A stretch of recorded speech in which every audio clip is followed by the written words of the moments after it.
Today we're covering 4 lifts that all jiu-jitsu practitioners should be doing, especially you white belts. Let's jump in.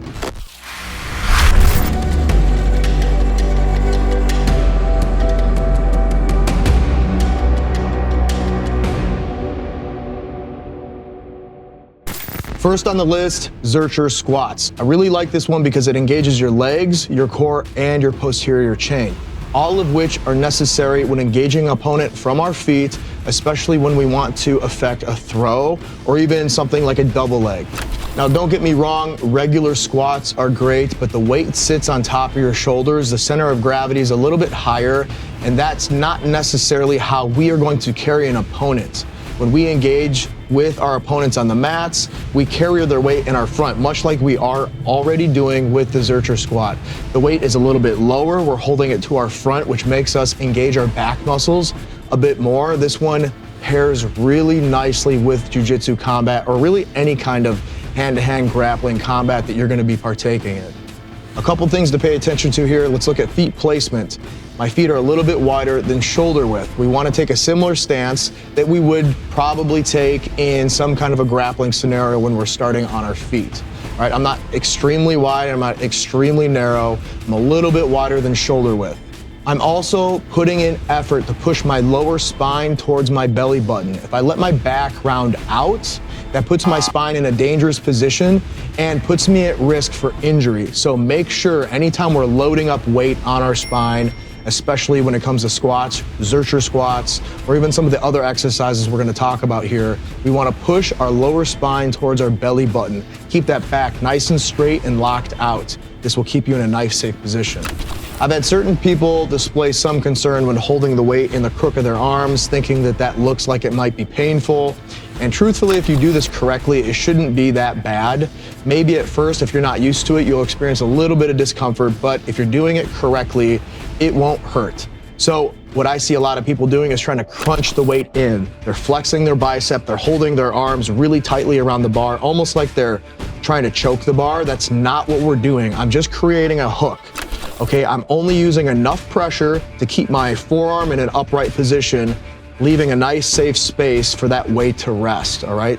The majority of my effort is coming from keeping my back straight and pushing with my quads and glutes. Now there's a couple different ways we can press off our feet to hit different areas of our legs. If I focus on pressing off my heels, I'm engaging my glutes a bit more. If I focus on pressing off the balls of my feet or the front of my feet, I'm activating my quads a bit more. And if we take more of an even stance where we're balancing the weight between our heel and the ball of our feet, we're activating everything, glutes and quads. So depending on what you're going for can really determine how you're gonna stand. I prefer to have a more balanced stance where I'm pressing off my heels and the balls of my feet evenly, but it's personal preference. Really, what part of your leg are you looking to work on? Are you trying to build bigger glutes? Are you trying to build bigger quads? Or you just want to be balanced? Consider that when moving forward with this exercise. My biggest point that I want to stress here with all of these exercises, and I'm going to say this a few times, is not to let your pride or your ego get in the way. You do not need to press a ton of weight to get something out of this. Now, I think the goal, especially if you're someone who doesn't lift often or maybe has never lifted at all, start light so that you can get the form down. We want to build good form, good habits, because if you get stronger with bad form, you're heading down a road that will lead to a devastating injury. I don't care if there's a girl in the corner doing the same exercise with twice the weight as you, who cares? Get that out of your head. Your ego will be the end of you in that scenario. So start light, use good form, and eventually you can build up from there. If you're someone who doesn't have any experience in the gym, you're starting off brand new, I think a good way to aim for down the road is just to be able to do this for reps with your own body weight. I weigh about 205, sometimes 210 pounds, depending on how I'm eating.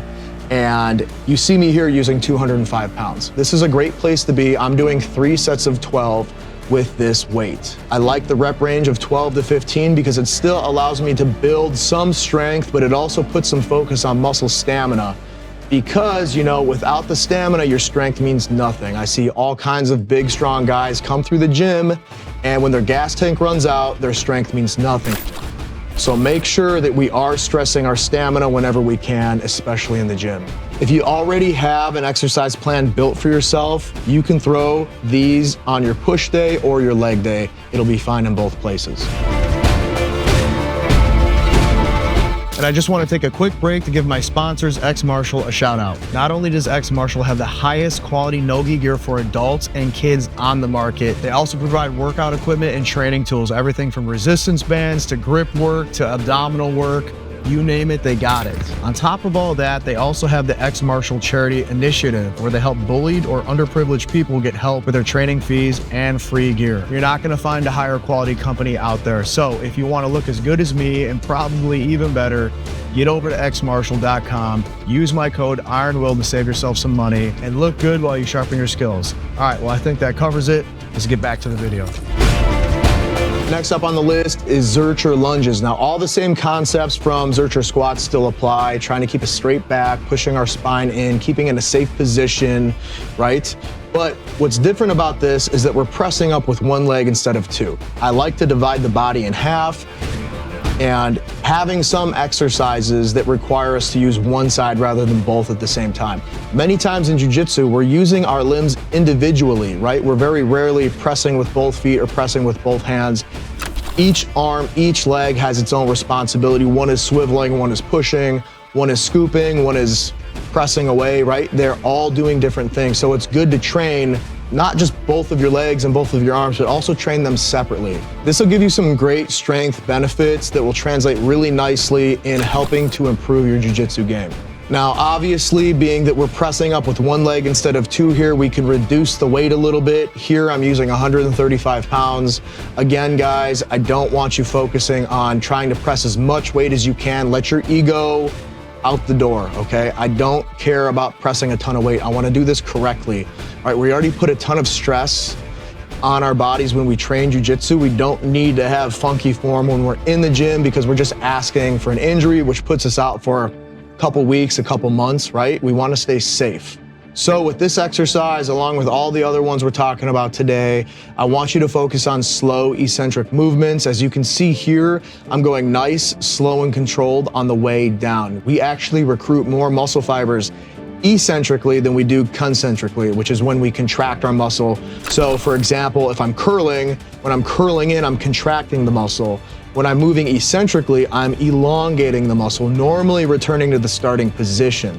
So we want to stay nice and controlled. You see a lot of people will just let the weight drop or reset in a sloppy way, in a loose way when they are moving in an eccentric movement, and you're leaving a lot of gains in strength on the table. So make sure you stay controlled the whole time. You don't necessarily have to go slow on the way down eccentrically, but as long as you're keeping it controlled and not letting the weight just fall back to the starting position, I think you're in a good spot. Zercher lunges not only translate really nicely into initiating takedowns, but also finishing takedowns. You can add these in on your push day or your leg day. Next on the list, bent over barbell rows. Now I really like this one because you are hitting multiple muscle groups. Again, this is a compound movement, right? So not only are we hitting our posterior chain, we're also keeping our core engaged. We are using our lats to roll the weight up. We are using some grip strength as well.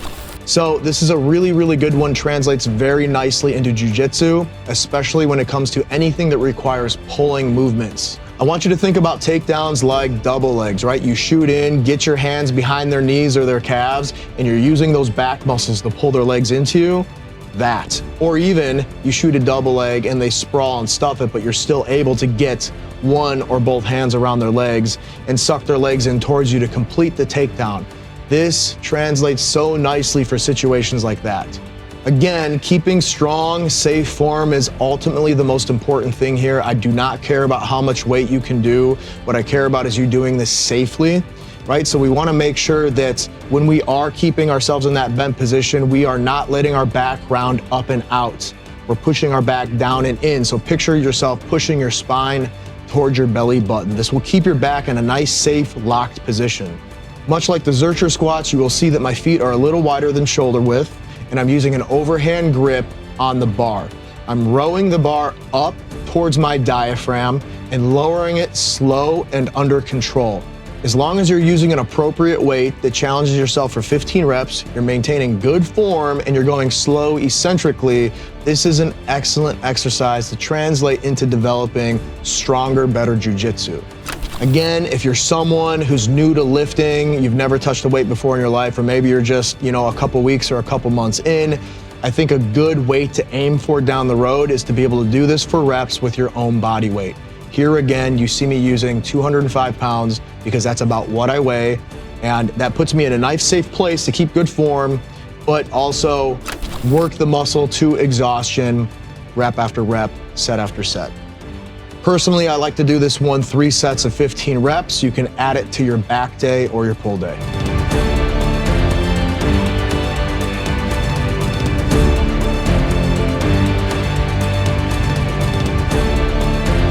Last but not least, the floor chest press. Now, some of you might be asking, why not just do the bench press?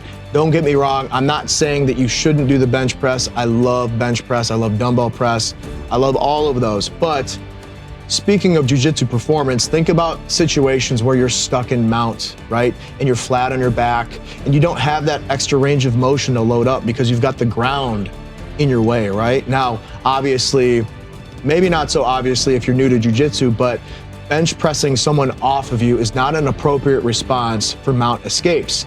But there are escapes where you can press someone's hips away from you and begin to effect an escape by getting your legs up and wiggling out. This is one example where that range of motion from the floor up and out needs to be strong. If you're not strong there, that escape is going to be a little bit more difficult. So the floor chest press really works on that range of motion that translates really well to being trapped on bottom position in jiu-jitsu. So as you can see here, as I lower the weight down, eventually my elbow and arms hit the ground. This is my cue or my landmark to begin to push my way back up. There's no bounce there, right? Sometimes when we are bench pressing and we're a little sloppy, we're tired, if we let the weight down too fast, we can bounce the bar off our chest and get that rebound effect. I don't want to be strong with a rebound. I want to be strong right out of the gate, and that's exactly what this works.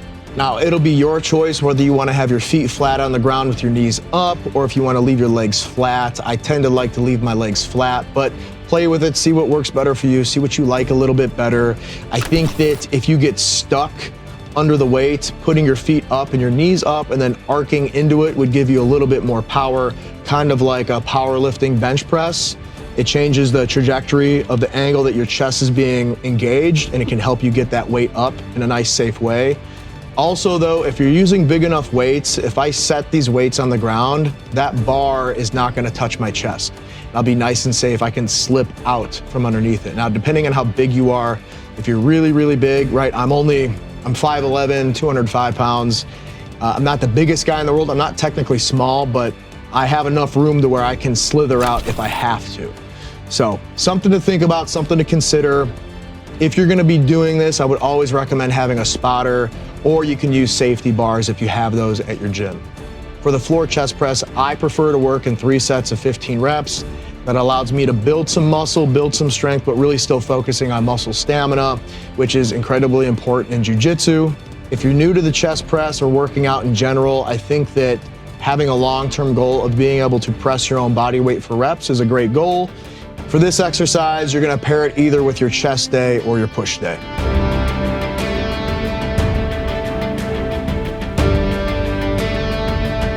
The last concept I want you guys to focus on and make this stuff all worthwhile is progressive overload. So each week, try to pursue a little bit more weight, right? Remember that the failure in this isn't necessarily putting on more weight and not being able to do it. The failure is not trying. Our bodies are very resilient, but they're also very adaptive. So they won't adapt unless we give them enough of a reason to, right? Progressive overload is great for that. If we just stay at the same weight and we never pursue or push our boundaries, you're not really giving your body a reason to become stronger. So each week, try the next increment up if you can. Eventually, you're gonna plateau out, and that's fine. You can switch up your exercises to something else. But progressive overload is gonna be a big part of this, and seeing strength gains to continue in the right direction on your fitness path.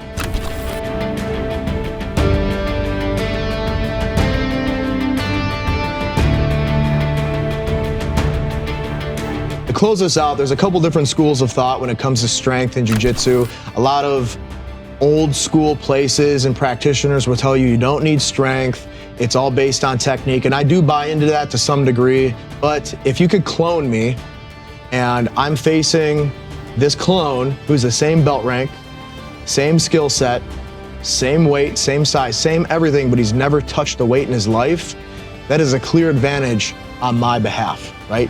If I've been lifting weights, I've gotten stronger, I have more stamina, I react quicker, I'm less likely to be injured because my bones and ligaments, everything is stronger, all the benefits that we get from weightlifting, I have a clear advantage. Obviously, it's your life, it's your journey, do with it what you will, but if you're not lifting weights and you're watching this video, it's probably for a reason. Just remember, don't overcomplicate it. If you gotta hire a coach, hire a coach. I do online training. If you guys ever wanna jump into that, I always have my link in the comments, but I also like to put out a lot of free content so you guys don't have to spend money. With that, guys, just remember, sometimes backwards, always forwards. It's not always about perfection, it's about progress, right? You don't need to be perfect, you just need to find that consistency so you can work towards progress. With that, you know how we like to end them. Sometimes backwards, always forwards. I'll see you in the next one.